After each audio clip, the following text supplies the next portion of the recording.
dump truck, supply truck. Self. Isa ka supply truck, naatanan dito ato yung hatag, na dito'y rice, water, and mga goods. And then atay tubok na van. So naatay medical van, the PFA van, and the PFC. Sige. So ato ang breakfast is naanap ko din hakanan sa Bye. so i-distribute lang nato niya. Also the lunch, kaya wala pa nagpaluto dito, kasi syempre kapangunan sila, wala sila mga lutuanan, wala sila tutol, wala sila kita na anyway, so before we will go sa naulas, we will ask Pastor to ask for our prayers. Okay. Mag-ampo ta mga igsoon. Let's pray.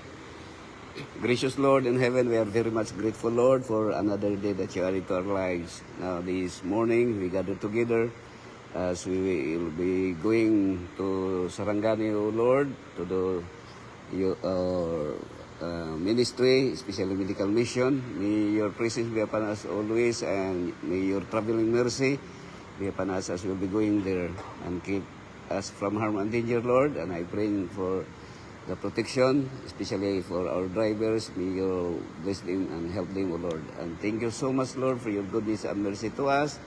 Thank you, Lord, for the assurance of hearing and answering our prayer. We ask all these things in Jesus' name. Amen. Okay, by the way, God bless. before Tamulakaw, kinsay first boy, kinsay second, kinsay third o fourth, upat man ta, hindi ta magbulag. So naatay tulo ka radio, I think. So ang tulo ka ban sila mag-radio sa radio. Okay, amo man yung ka support ana.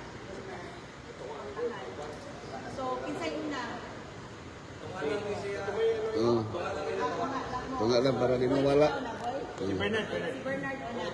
Kanang may pangalan. And then last ka, boy. Last me. So si Bernard, and then sila Jo Marie, and then ang truck, and then kami ang last. Okay. Sige, so thank you. Sige, go next. Baka naman nakakita. Sa ano, ay, Saglan. magpuliman ka, pero sa plan, magpuliman. Glenn. Okay.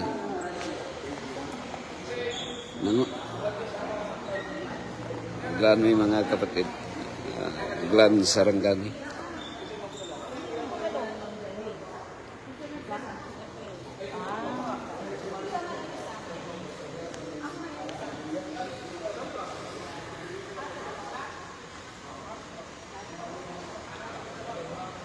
Bye-bye, everyone.